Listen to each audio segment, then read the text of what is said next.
Buenas tardes. Esta plática trata sobre riesgo y antes de iniciar eh, deseo expresar mi agradecimiento a los organizadores y a las personas que están involucradas en esta Semana Internacional. Bueno, pues el tema que eh, se, se va a tratar aquí es sobre riesgo. La estructura de la plática es la siguiente. Tenemos un breve resumen, una introducción. Vamos a abordar algo de medidas de dispersión, medidas de desviación y medidas de riesgo. En particular, las medidas coherentes. El resumen es un poco más abreviado del que originalmente está publicado, eh, para efectos de hacer un poco más ligera la presentación. Bueno, ha habido un debate sobre las diferencias y características comunes del riesgo y la incertidumbre. Ambos conceptos están relacionados pero no coinciden. Es frecuente encontrar argumentos que el riesgo es un fenómeno subjetivo que implica exposición e incertidumbre. El riesgo puede surgir siempre que haya incertidumbre. El riesgo es un factor esencial en la toma de decisiones. Aquí solo lo vamos a considerar en el contexto de la gestión de inversiones, en particular eh, en el estudio de portafolios. En este contexto, la exposición al riesgo se identifica con la pérdida monetaria. El riesgo de inversión está relacionado con la pérdida monetaria incierta a la que un administrador puede exponer a un cliente. La subjetividad aparece porque dos gerentes pueden definir la misma inversión con diferente riesgo. Es una cuestión de predisposición general. Una actividad importante en las instituciones financieras es reconocer las fuentes de riesgo, administrarlas y controlarlas. Bueno, todo esto solo es posible si se cuantifica el riesgo. Si podemos medir el riesgo de un portafolio financiero, entonces podemos identificar los activos financieros que constituyen los principales contribuyentes al riesgo, redefinir el portafolio y así minimizar la pérdida potencial, minimizando el riesgo del portafolio. Aunque el reconocimiento de que el riesgo implica exposición e incertidumbre es esclarecedor, parece insuficiente para cuantificar el riesgo. Lo que muestra es que tanto la incertidumbre como la pérdida monetaria son características esenciales. Eh, Podemos abundar un poco más en el siguiente ejemplo. Si un activo perderá el 20% de su valor mañana, entonces no es riesgoso aunque se pierda dinero. La incertidumbre por sí sola tampoco es sinónimo de riesgo. Si el precio de un activo financiero ciertamente aumentará entre un 3% y un 5% para mañana, entonces hay incertidumbre, pero no hay riesgo, ya que no hay una pérdida monetaria. En consecuencia, el riesgo se considera como un fenómeno asimétrico en el sentido de que solo está relacionado con la pérdida. Con respecto a la incertidumbre, pues suponemos que es una característica intrínseca de los valores futuros de los activos negociados en el mercado. Si consideramos el presente y el futuro, entonces la incertidumbre inherente se materializa como una distribución de probabilidad de precios o rendimientos futuros. Es decir, son variables aleatorias a partir del instante presente. La incertidumbre se relaciona con las desviaciones probables del precio o rendimiento esperado, donde las desviaciones probables están descritas por la ley de probabilidad desconocida. Un ejemplo clásico de una medida de incertidumbre es la varianza y, por supuesto, la desviación estándar.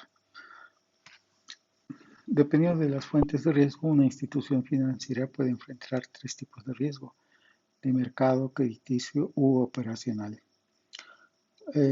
Alcanzar una verdadera definición funcional de riesgo de inversión no se ha logrado, ha habido intentos y parece que las medidas que vamos a platicar al final de riesgo son las que actualmente se podría decir culminan un poco este trabajo.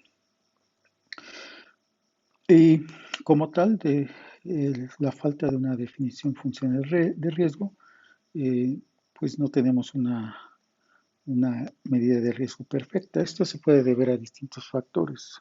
Pudiera pensarse que el riesgo tiene un ingrediente subjetivo o que es una cualidad que no es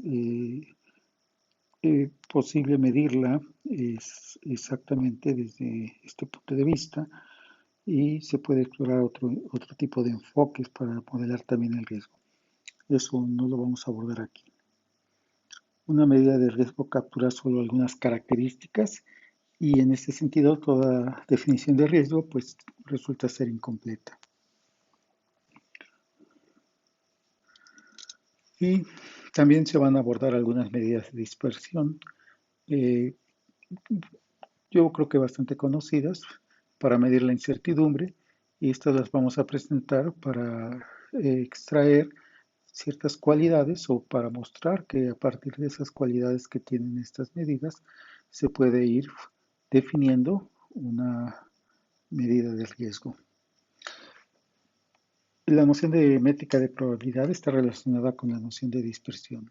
De hecho, es posible demostrar que las métricas de probabilidad se pueden utilizar para generar medidas de dispersión.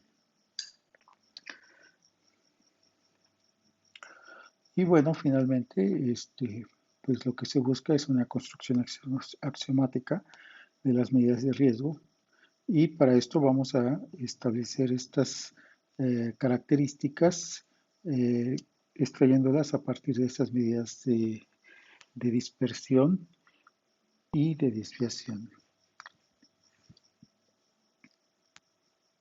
Bueno, las medidas de dispersión se construyen mediante diferentes estadísticas descriptivas.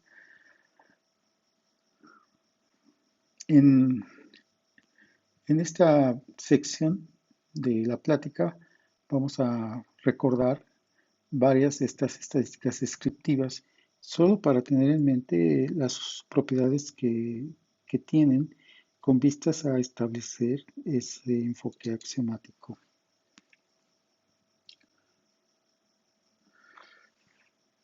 Pues recordemos la desviación estándar.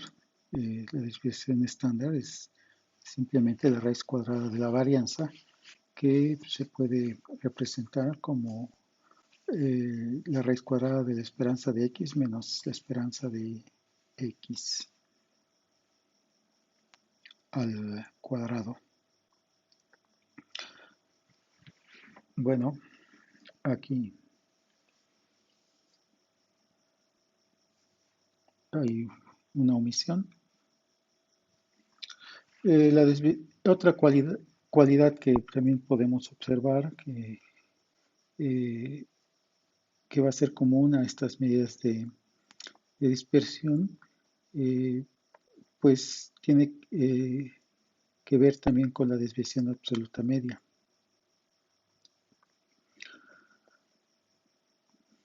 Hay, por ejemplo, distribuciones eh, que no tienen una desviación estándar y por lo tanto no serían adecuadas para medir la incertidumbre eh, con esa medida de dispersión. Y en ese sentido, la desviación absoluta media es una alternativa. Esta medida se define como la desviación promedio en términos absolutos alrededor de la medida de la distribución. En resumen, es la esperanza del valor absoluto de x menos la esperanza de x, donde x es una variable aleatoria con media finita. Hay otras medidas de desviación. Unas que también se han usado son las desviaciones semiestándar. Estas se definen como la raíz cuadrada del valor esperado de x menos el valor esperado de x al cuadrado con esa parte positiva.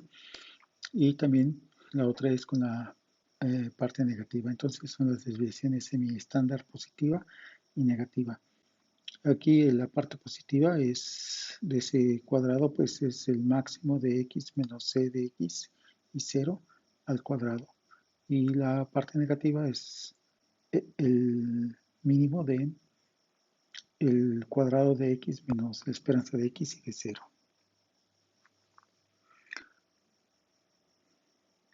Otras medidas que son muy utilizadas, pues es el rango intercuartílico, que solamente es la diferencia entre el cuantil del 75% y el 25%. Eh, el momento central absoluto de orden K se define como eh, la esperanza de la késima potencia del valor absoluto de x menos la esperanza de x. Y un ejemplo de una medida de dispersión basada en los momentos absolutos centrales, pues sería la raíz késima de este momento central absoluto. Las propiedades comunes de las medidas de dispersión que hemos considerado pueden sintetizarse en axiomas. Y así, pues una medida de dispersión será cualquier funcional que satisfaga estos axiomas. Rachet proporcionó un enfoque con el siguiente conjunto de axiomas. Aquí la medida de dispersión de una variable vectorial que simplemente se va a denotar por dx. El primer axioma es el desplazamiento positivo. Nos dice que d de x más c es menor o igual que de x para todas las x y las constantes c mayores o iguales que 0. Otra propiedad es la homogeneidad positiva. Nos dice que d es 0 y de lambda x es lambda de x para todas las x y todas las lambda mayores que 0. La positividad que de x es mayor o igual que 0 para todo x con dx mayor que 0 para x no constante. Bueno, en base a la propiedad de desplazamiento positivo, la adición de una constante positiva no aumenta la dispersión de una variable aleatoria. De acuerdo con la homogeneidad positiva y las propiedades de positividad, la medida de dispersión es igual a 0 solo si la variable aleatoria es una constante. Y bueno, esta propiedad es muy natural para cualquier medida de dispersión. Recuérdese que es válido para la desviación estándar, la desviación absoluta media y la desviación semiestándar. Los ejemplos que habíamos considerado previamente de medidas de dispersión. Es por eso que se mencionaron, para que se observara que todos ellos tienen esta cualidad. Otro ejemplo que a veces es usado es medida de dispersión, que el colog es el cologaritmo de x es definido como la esperanza de x por el logaritmo de x, menos la esperanza de x por la esperanza del logaritmo de x, donde x es una variable aleatoria positiva. Bueno, esta es una medida de dispersión que es ampliamente usada. Siguiendo este enfoque axiomático, Rockefeller proporcionan una descripción axiomática de las medidas de dispersión que surge como un caso especial del enfoque de Rachet. Los axiomas de Rockefeller definen medidas de dispersión convexa llamadas medidas de desviación. Existe un vínculo interesante entre las medidas de desviación y las medidas de riesgo, el cual se va a notar más adelante.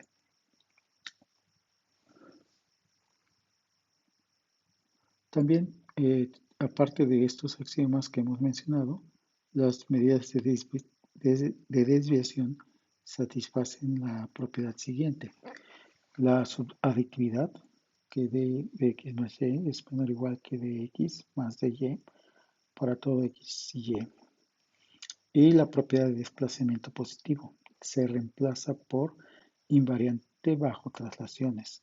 De x más c es igual a de x para todo x constante c en R. Las métricas de probabilidad son funciones que se construyen para medir distancias entre cantidades aleatorias. Por lo tanto, cada métrica de probabilidad involucra dos variables aleatorias x y y, y la distancia entre ellas se denota por mu de x y y, donde mu representa la métrica de probabilidad. Esta idea está estrechamente relacionada con la noción de dispersión, pero es mucho más profunda porque obtenemos la noción de medidas de dispersión como un caso especial al considerar la distancia entre x y la media de x. De hecho, el funcional mu de x de esperanza de x proporciona una noción muy general de una medida de dispersión, ya que surge como un caso especial de una métrica de probabilidad que representa la única forma general de medir distancias entre cantidades aleatorias. Bueno, como se ha señalado, el riesgo está relacionado con la incertidumbre, pero no es sinónimo de ella. Por lo tanto, una medida de riesgo puede compartir algunas de las características de una medida de dispersión, pero en general es un objeto diferente. Desde una perspectiva histórica, Markovich fue el primero en reconocer la relación entre riesgo y recompensa e introdujo la desviación estándar como un sustituto del riesgo. La desviación estándar no es una buena opción para una medida de riesgo, porque penaliza simétricamente tanto las desviaciones negativas como las positivas de la media. Es una medida de incertidumbre y no puede dar cuenta de la naturaleza simétrica del riesgo. ¿Qué significa esto? Que el riesgo se refiere únicamente a las pérdidas. Las deficiencias de la desviación estándar como medida de riesgo fueron reconocidas por Markovich un tiempo después y fue el primero en sugerir la desviación semiestándar como una alternativa. Una medida de riesgo que ha sido ampliamente aceptada desde la década de los 90 es el valor en riesgo. Actualmente ya está en desuso, pero por su desarrollo histórico y por ser base para calcular una de las medidas actuales de mayor uso, por eso vamos a abundar acerca de ella. A fines de la década de los 80, JP Morgan lo integró a nivel de toda la empresa en su sistema de gestión de riesgo. En este sistema desarrollaron un servicio llamado RiskMetrics, que luego se dividió en una compañía separada llamada RiskMetrics Group. La contribución de JP Morgan fue el que la noción de VAR se presentó a una audiencia más amplia. A mediados de la década de los 90, los reguladores aprobaron la medida VAR como un enfoque válido para calcular las reservas de capital necesarias para cubrir el riesgo de mercado. El Comité de Supervisión Bancaria de Basilea publicó varias enmiendas a los requisitos para las instituciones bancarias, permitiéndoles utilizar sus propios sistemas internos para la estimación del riesgo. Actualmente, esta supervisión, este comité tiene como aprobado a la ABAR, que vamos a hablar más adelante de ella. Las reservas de capital que las instituciones financieras deben mantener podrían basarse en los números de VAR calculados por un sistema de gestión de riesgo interno. Generalmente los reguladores exigen que la reserva de capital sea igual al número de VAR multiplicado por un factor de entre 3 y 4. Por lo tanto, los reguladores vinculan las reservas de capital para el riesgo de mercado directamente a la medida del riesgo. El VaR se define como el nivel mínimo de pérdida en un nivel de confianza dado, suficientemente alto para un horizonte temporal predefinido. Los niveles de confianza recomendados son 95% y 99%. Supongamos que tenemos un portafolio con un VaR del 99% a un día, igual a 1 millón de pesos. Esto significa que en el horizonte de un día, el portafolio puede perder más de 1 millón con una probabilidad igual al 1%. Y también este ejemplito se puede construir para rendimientos porcentuales. Suponga que el valor actual de un portafolio que tenemos es de 10 millones. Si el VaR del 99% a un día de la distribución de rendimiento es del 2%, en el horizonte temporal de un día perdemos más del 2%, unos 200,000, del valor presente del portafolio con una probabilidad igual al 1%. Se va a denotar por 1 menos epsilon 100% el parámetro del nivel de confianza del VaR. Las pérdidas mayores que el VaR ocurren con probabilidad de epsilon. Esta probabilidad de epsilon la llamamos probabilidad de cola. Dependiendo de la interpretación de la variable aleatoria, el VaR se puede definir de distintas formas. Formalmente el VaR al nivel de confianza de 1 menos epsilon por 100%, probabilidad de cola epsilon, se define como el valor negativo del epsilon cuantil inferior de la distribución de retorno. Es decir, que el VaR de X es el ínfimo del conjunto de los X, tales que la probabilidad de la variable X es menor o igual que ese valor X, sea mayor o igual que epsilon, que es el negativo de la imagen inversa de la distribución en epsilon, donde epsilon es un valor entre 0 y 1, y esta inversa es la función de distribución. Si la variable aleatoria X describe retornos aleatorios, entonces el número de VaR se da en términos de una cifra de retorno. Si X escribe pagos aleatorios, entonces VaR es un umbral en términos de dólares, por debajo del cual el valor del portafolio cae con probabilidad de epsilon.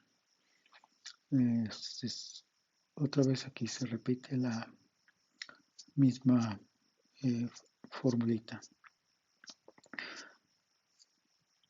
La ganancia de feria se define como X menos P0, donde X es el pago y P0 es el valor actual. El VaR de la ganancia aleatoria es igual a, pues sustituyendo, nos daría simplemente esta relación que está aquí.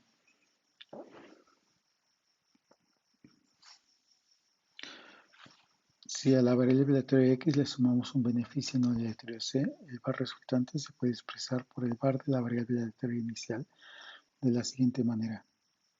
El VaR de X más C es el VaR de X menos C. Por lo tanto, agregar una ganancia no aleatoria disminuye el riesgo de la cartera. Además, escalar la distribución de retorno por una constante positiva lambda escala el VaR por la misma constante. Estas propiedades caracterizan no solo al VaR, se identifican también como características clave de una medida de riesgo.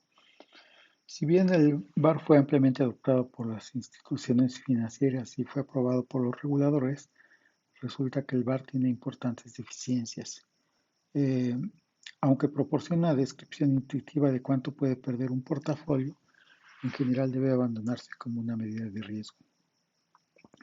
El inconveniente más importante es que en algunos casos el efecto de diversificación razonable que todo gestor de portafolio debería esperar ver en una medida de riesgo no está presente.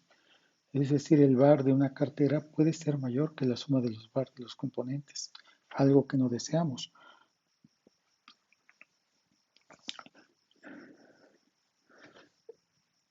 Y así, el VAR no puede ser una verdadera medida de riesgo.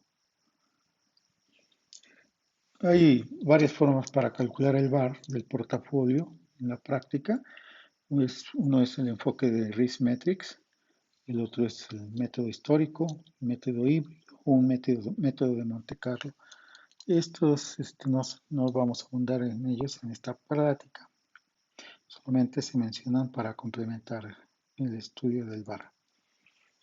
Bueno, aunque el VAR tiene una interpretación intuitiva y fue ampliamente adoptado como medida de riesgo, no siempre satisface la importante propiedad de que el VAR de un portafolio no debe exceder la suma de los VAR de las posiciones del portafolio.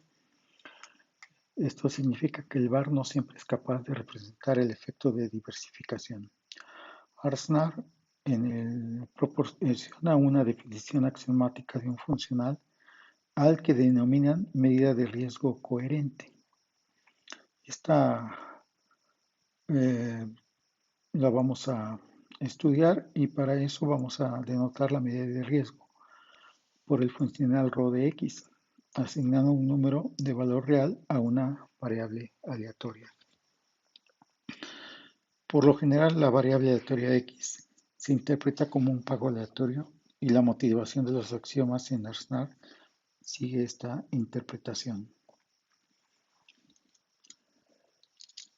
Una de las primeras propiedades que debe tener una medida de riesgo coherente es la monotonía. Es decir, que ρ de y es menor o igual que ρ de x y y es mayor o igual que x en sentido casi seguro. La monotonía establece que si la inversión A tiene un rendimiento aleatorio y que no es menor que el rendimiento x de la inversión B en un horizonte dado, en todos los estados posibles, entonces el riesgo de A no es mayor que el riesgo de B. Bueno, así es la interpretación de la propiedad de monotonía. Otra propiedad es la propiedad de homogeneidad positiva. Lo que nos dice es que ρ de 0 es 0, ρ de lambda x es lambda por ρ de x. Para todo x y todo lambda mayor que 0. Para todo x siendo una variable aleatoria. Lo que nos está diciendo esta propiedad es que escalar el rendimiento del portafolio por un factor positivo escala el riesgo por el mismo factor. La interpretación de los pagos es obvia. Si la inversión en una posición se duplica, también lo hace el riesgo de la posición. Otra propiedad es la de subaditividad, que sí tienen las medidas de riesgo coherentes, que ρ de x más y sea menor o igual que ρ de x más ρ de y para todo x y y. Significa que si x y y describen pagos aleatorios, entonces la propiedad de subaditividad establece que el riesgo de la cartera no es mayor que la suma de los riesgos de los dos pagos aleatorios. Otra consecuencia de la homogeneidad positiva y la subaditividad implican la convexidad. Esto que tenemos aquí es la convexidad, que ρ de lambda x más 1 menos lambda y es menor o igual por la subaditividad que ρ lambda x más ρ de 1 menos lambda y por la propiedad de homogeneidad positiva, eso es lambda por ρ de x más 1 menos lambda por ρ de y, donde lambda es un valor entre 0 y 1. Si x y describen rendimientos aleatorios, entonces la cantidad aleatoria, lambda x menos 1 menos lambda y, representa el rendimiento de un portafolio compuesta por dos instrumentos financieros con rendimientos x y con ponderaciones lambda y 1 menos lambda respectivamente. Por lo tanto, la propiedad de convexidad establece que el riesgo de un portafolio no es mayor que la suma de los riesgos de sus componentes, lo que significa que es la propiedad de convexidad la que está detrás del efecto de diversificación que esperamos en el caso de X noten recompensas aleatorias. La propiedad invariante lo que ya habíamos platicado antes, que es rho de x más c es igual a rho de x menos c para todo x y c en R. Para todo x aleatorio, variable aleatoria y c en R. X describe una recompensa aleatoria. Entonces, la propiedad de invariante sugiere que agregar efectivo a una posición reduce su riesgo por la cantidad de efectivo agregada. Esto está motivado por la idea de que la medida de riesgo se puede utilizar para determinar los requisitos de capital. Como consecuencia, la medida de riesgo, rho de x, puede interpretarse como la cantidad mínima de efectivo necesaria para que la posición esté libre de requerimientos de capital. Rho de x más rho de x pues es 0. Bueno, el VAR pues resulta que no es una medida de riesgo coherente porque puede violar la propiedad de subjetividad. Y un ejemplo de una medida de riesgo coherente es el VAR promedio, que muchas veces se abrevia como A-VAR.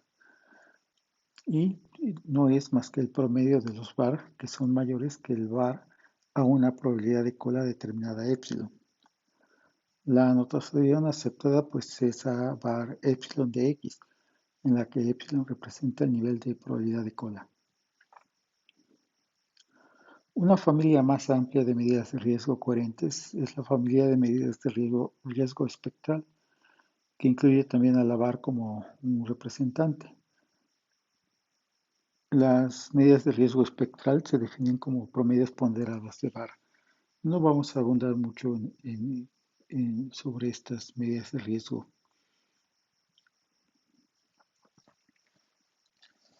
Entonces, VAR es una medida de riesgo que es una alternativa superior al VAR. No solo carece de las deficiencias del VAR, sino que también tiene una interpretación intuitiva. Existen formas convenientes para calcular y estimar el VAR que permiten su aplicación en problemas de portafolio óptimos. También satisface todos los axiomas de medidas de riesgo coherentes y es coherente con las relaciones de preferencia de los inversores con aversión al riesgo.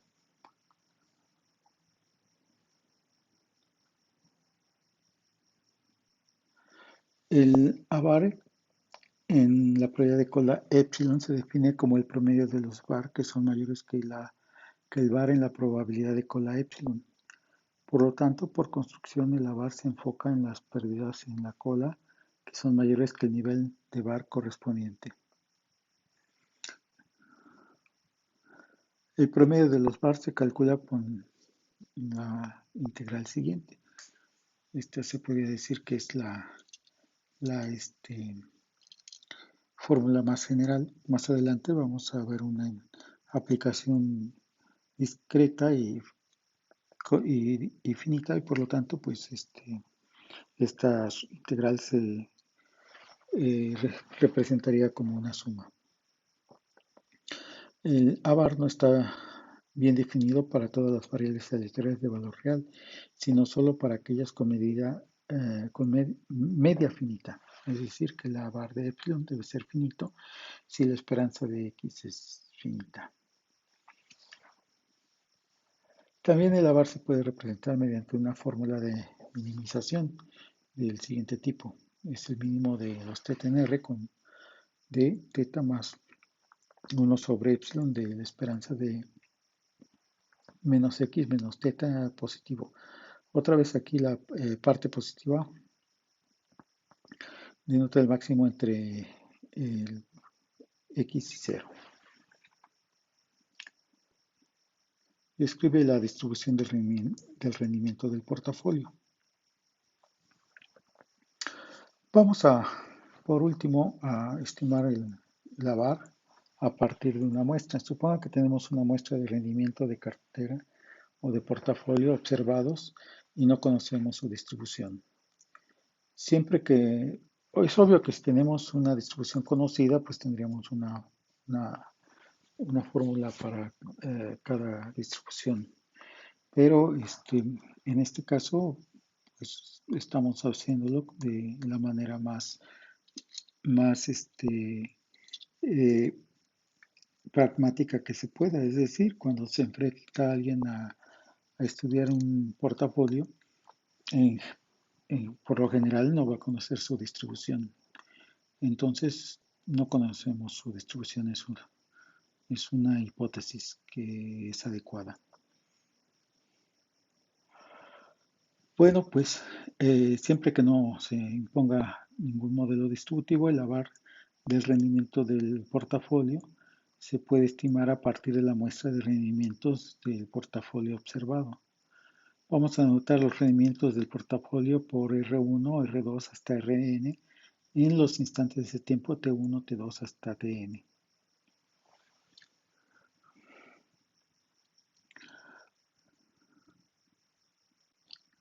Y ahora vamos a ordenarlos.